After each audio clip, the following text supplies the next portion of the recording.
भागवत कहती है बेटा सियाने हो जाए, घर में बहू आ जाए, घर का भार बेटे पे डाल दो, तुम्हारे बेटे बिगड़ेंगे नहीं, बोझ हो जाएगा।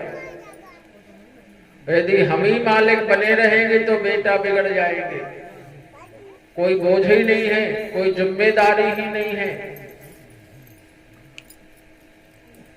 पांडवों ने पीले कपड़े पहने, चंदन लगाया, तुलसी की माला पहनी, हिमालय भजन करने चले गए। राजा परीक्षित ने सोचा हम अपना राजकाज देखेंगे कितना बड़ा है।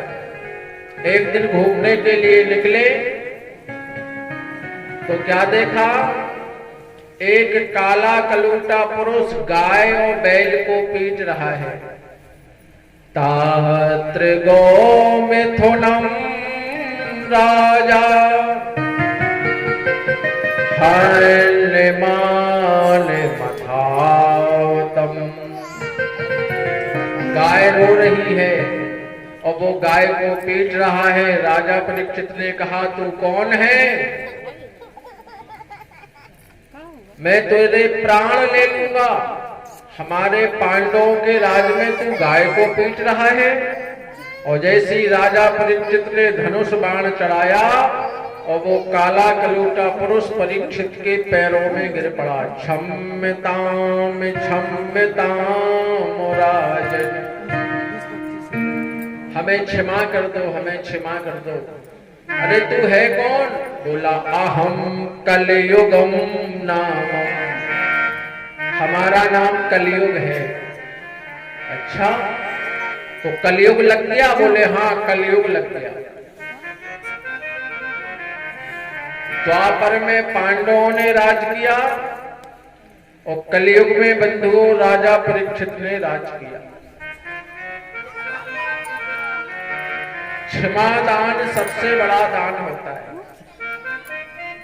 यदि कोई गलती करे और कहे क्षम्यताम तो क्षमा कर देना चाहिए। क्षमा कर दिया, बोले हमारे राज से बाहर निकल जाओ, ये पांडवों का राज है, तू गाय को पीट रहा है। बोले मैं कलयुग हूं, कलयुग लग गया है और कलयुग में गाय को पीटा भी जाएगा और काटा भी जाएगा। ऐसा एक कलयुग है। और हमने तो अपनी आंखों से देखा, कई माताएं अपने दरवाजे पे झाड़ू लगा रही हैं 12 से, और यदि गैया आ गई तो 12 भी मार देती हैं। पाप लगेगा। कभी गाय माता को 12 नहीं मारना, गाय माता है। किसी जानवर को माता नहीं कहा है। भैंसिया 50,000 की आती है, भैंस माता, छिरिया माता, घुड़िया माता, लेकिन गाय को माता। बोलो गाय माता की जय। किसी को माता कहते नहीं कहते, गाय हमारी माता है। तो कलयुग बोला महाराज हम कहां जाएं? सारी धरती पे तुम्हारा राज है पांडवों का। जम्बू दीपाधिपत्यम चा, पूरे जम्बू द्वीप में तुम्हारा राज है। कहां जाएंगे? ऐसा करो हमें रहने के लिए कुछ स्थान दे दो। और राजा परीक्षित ने कलयुग को बंधुओं 4 स्थान दे दिए, यहां रहो। अब ध्यान से सुनना, कहां कहां कलयुग का वास है, कौन कौन स्थान दिए, किसके घर में कलयुग घुसा है। धूतम पानम स्त्रिया सूना यत्र धर्मो चतुर्विदा। चतुर्विदा 4 स्थान दिए। धूतम हिंदी में कहते हैं जुआ और संस्कृत में कहते हैं धूत कीड़ा। जहां धूत कीड़ा होती है, जहां जुआ होता है, वहां कलयुग का वास है। कभी जुआ नहीं खेलना। जुआ किसी का ना हुआ तो तुम्हारा क्या होगा। पांडवों ने खेला तो पत्नी द्रौपदी को दांव पे लगाना पड़ा। जुआ में कलयुग का वास है। जुआ धूतम पानम मध्यपानम, जिसके घर में शराब रखी है, जो शराब पीते हैं, जहां शराब के ठेका है वहां कलयुग का वास है। शराबी का कोई धर्म नहीं होता है, शराबी का घर तबाह हो जाता है, क्योंकि कलयुग का वास है, कभी शराब नहीं पीना। एक बात बताऊं, शराब कैसे बनती है? महुआ से। और महुआ का फल जब पेड़ में लगता है तो सारे हरे भरे पत्ते टूट के नीचे गिर जाते हैं। कभी देख लेना, पूरे महुआ का पतझड़ हो जाएगा जब महुआ का फल आएगा, और उसकी बनती है शराब। और जो महुआ की शराब पिएगा उसके परिवार का भी पतझड़ हो जाएगा। शराब नहीं पीना, फिर भी लोग पीते हैं। एक श्रीमान जी शाम के ठेका से शराब पी के आए, वो गांव की नाली में औंधे मुंह गिर गए। अपने पिताजी की अकेली संतान थे, बड़े लाडले थे और शराबी बन गए। गला सूख रहा है, गांव वालों से बोले भैया हमारे पिताजी को बुला दो, पिताजी को बुला दो। पिताजी आए, नाली में औंधे मुंह पड़े हैं। बोले पिताजी गला सूख रहा है, थूक नहीं पा रहे। पिताजी बोले बेटा तुम नहीं थूक पा रहे, गांव है तो थूक रहे हो तुम्हारे ऊपर। ये अच्छी लला पैदा करेगी, अकेली सपोर्ट। गांव भैंसे तो थुकवा रहे हैं।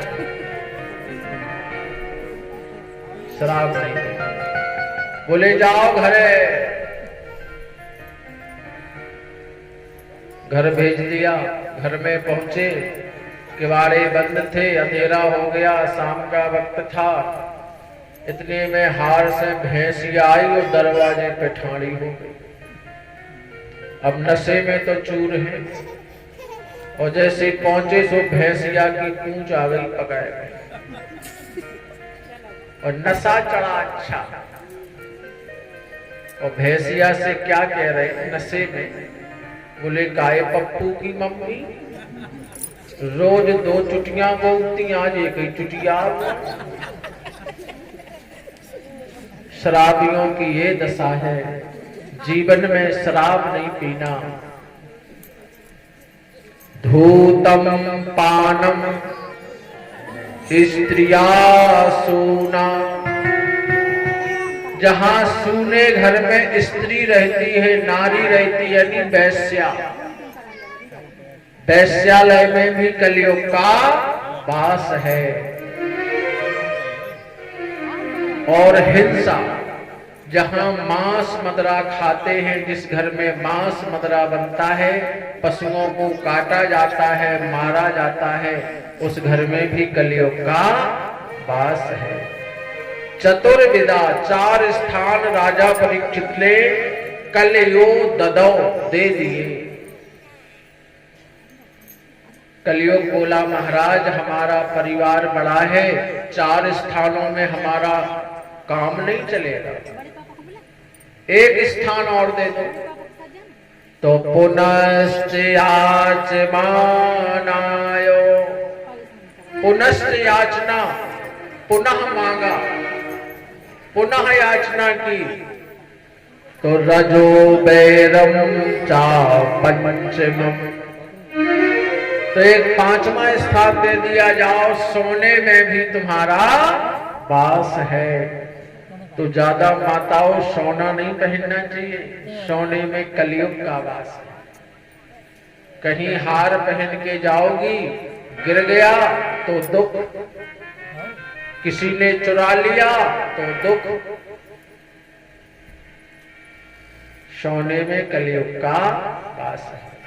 लेकिन शंकराचार्य जी ने भागवत के इस श्लोक में सुधार किया है कि कौन से सोने में कलयुग का वास है और कौन से सोने में नहीं। जो हमने ईमानदारी से, मेहनत से, पसीना से सोना खरीदा है, उसमें कलयुग का वास नहीं है। और जो नंबर 2 का पैसा कमाया है, हराम का कमाया है, देश के पैसे की चोरी की है, दूसरे का हक अपने घर में सोना लेके आए हैं, उसमें कलयुग का वास है।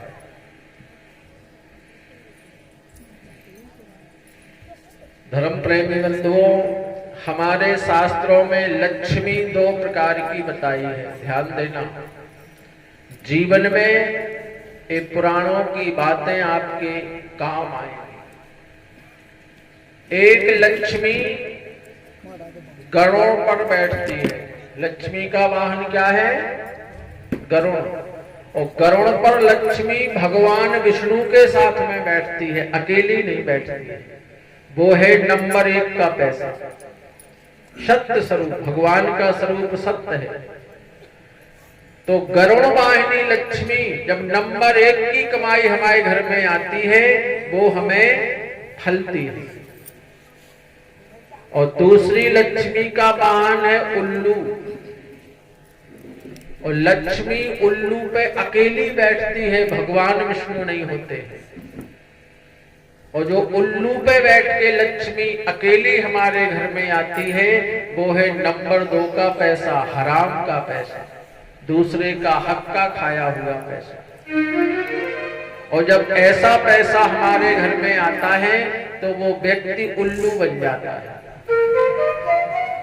बुद्धि भ्रष्ट हो जाती है जब हराम का नीत का पैसा आएगा। और उल्लू की एक विशेषता होती है बंधुओं, उसे दिन में दिखाई नहीं देता, रात में दिखाई देता है उल्लू को। और जब नंबर 2 का पैसा आता है तो बुद्धि भ्रष्ट हो जाती है, और ना हमें दिन में दिखाई देता है, ना हमें रात में दिखाई देता है। इसलिए लक्ष्मी 2 प्रकार की होती है, नंबर 1 का पैसा और नंबर 2 का पैसा। मर्जी तुम्हारी है, चाहे जैसा कमाना, मैंने तो बता दिया।